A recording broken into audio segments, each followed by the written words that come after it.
नमस्कार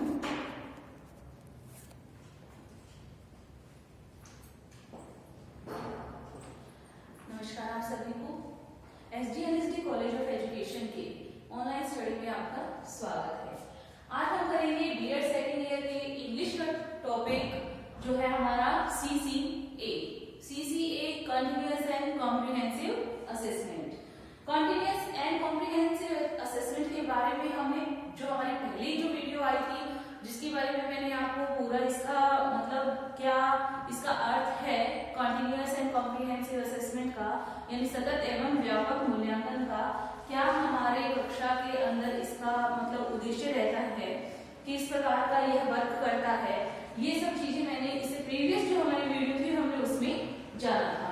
आज हम जानते हैं सीसीए के पार्ट्स, देन उसके सब पार्ट्स।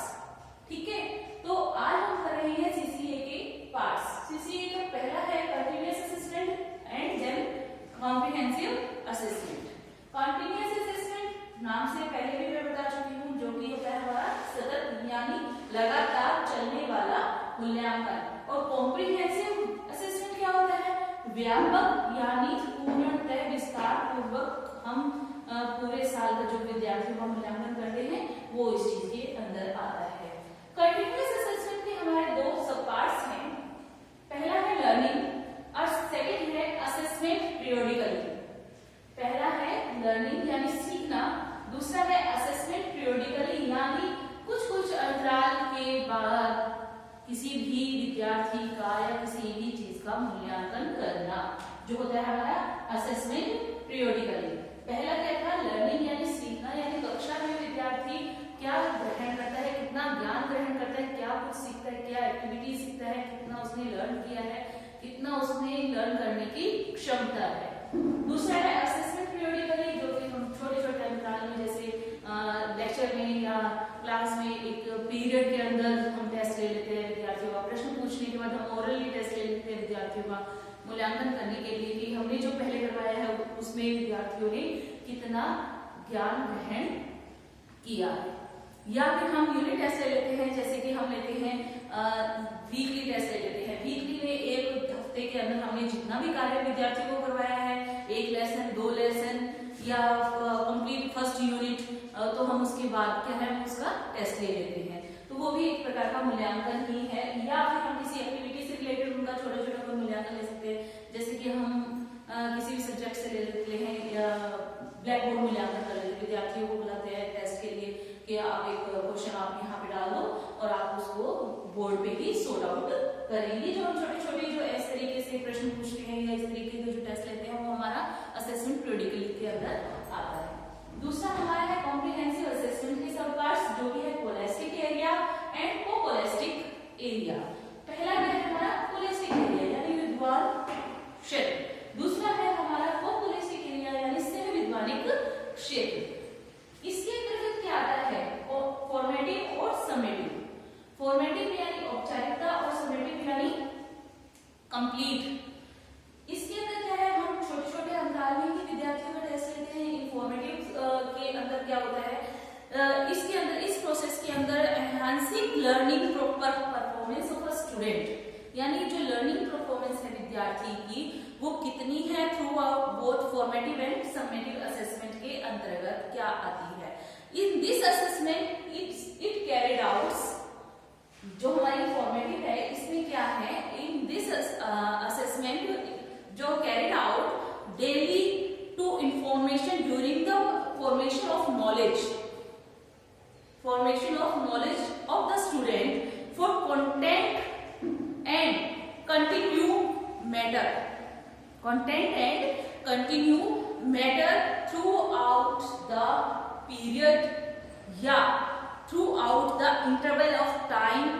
विद्यार्थी को जो टाइम टू टाइम जो छोटा ब्रेक देते हैं उसके बाद, या फिर at short period of interval यानी शॉर्ट पीरियड में छोटे से अंतराल के अंदर जो हम विद्यार्थी का असेसमेंट करते हैं, जो हम विद्यार्थी का मूल्यांकन करते हैं, वो किस तरीके से होता है?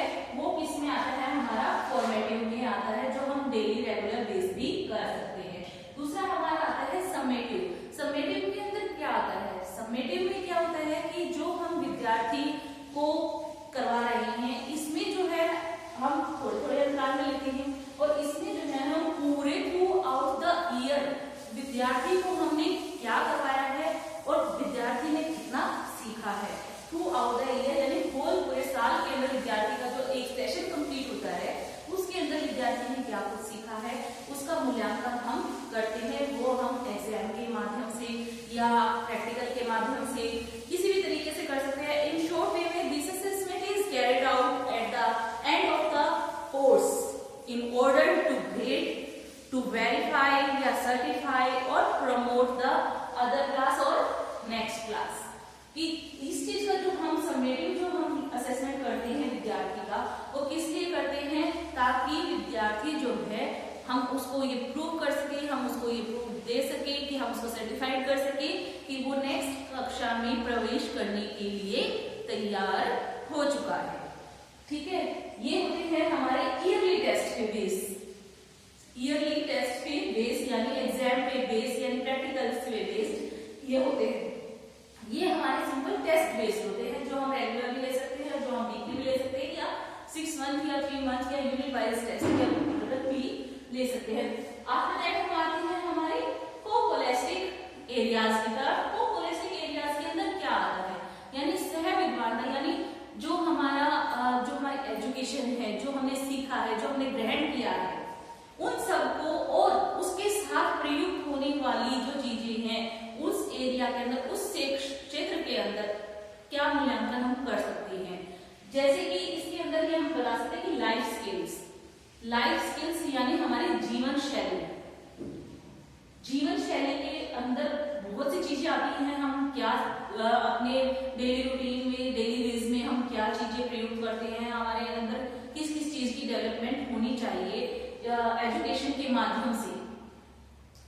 एजुकेशन के माध्यम से हम कितनी लाइफ स्किल्स डेवलप करते हैं, मॉरल डेवलपमेंट होती है यानी नैतिक गुणों का विकास होता है विद्यार्थी में, सामाजिक गुणों का विकास होता है, भावात्मक गुणों का विकास होता है, हर एक चीज पे, राजनीतिक पे, सभी चीजों पे।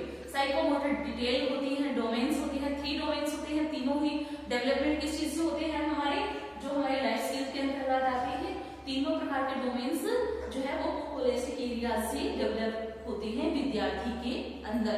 3 प्रकार के जो डोमेन्स हैं वो कौन कौन से हैं ये भी आपको बता दें। फर्स्ट है आपका कॉग्निटिव यानी संज्ञानात्मक जो डोमेन यानी जो स्किल्स विकसित होती हैं वो भी हमारे कोपोलेस्टिक यानी लाइफ स्किल के अंतर्गत आते हैं। कोपोलेस्टिक एरियाज के थ्रू हम उस चीज का असेसमेंट करते हैं। दूसरी जो हमारी आती है अफेक्टिव डोमेन। अफेक्टिव डोमेन जो कि एक मतलब प्रभाव डालता है विद्यार्थी ने कितना सीखा है, किस तरीके की जीवन शैली में वो अपने आप को जो सीखा हुआ जो ज्ञान है उसको प्रयुक्त करता है, वो चीजें हमारी आती हैं लाइफ स्किल के अंदर जो सेकंड डोमेन है हमारा।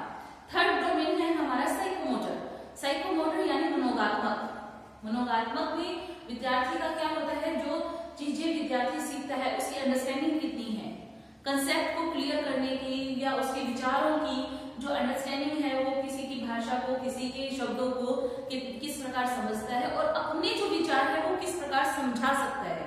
तो वो जो डेवलपमेंट होती है वो साइकोमोटर डेवलपमेंट है जो विद्यार्थी की लाइफ स्किल के अंतर्गत ही हम डालते हैं। लाइफ स्किल के अंदर वैसे हमने 3 जो चीजें हैं वो चीज क्या है हमारे 3 पार्ट्स में हमें इस लाइफ स्किल्स को जो हम कहते हैं मोटा डेवलप किया है वो क्या है, थिंकिंग, सोशल और इमोशनल।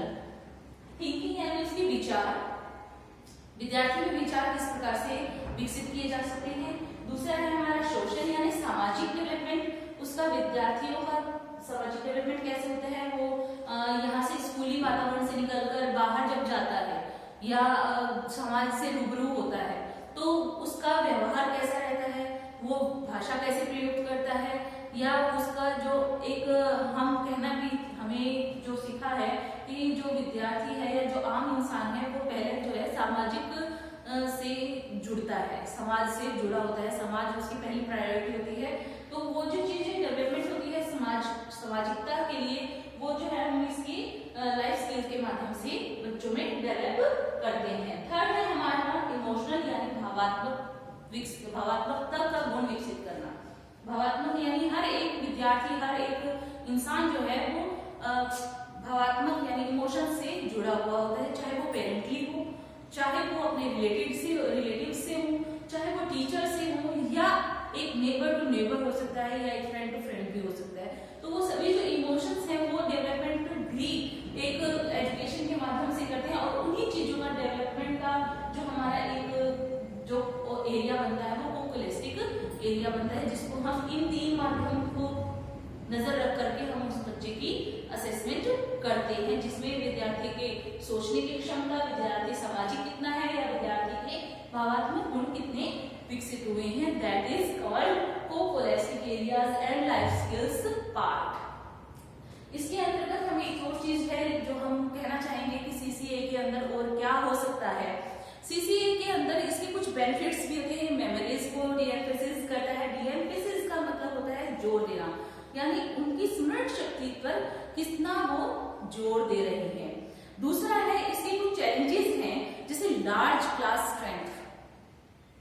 क्या है large class strength? Large class यानी ब्रॉड, मतलब बच्चे जो है अपनी क्लास में उसकी मात्रा जो है अधिक होना।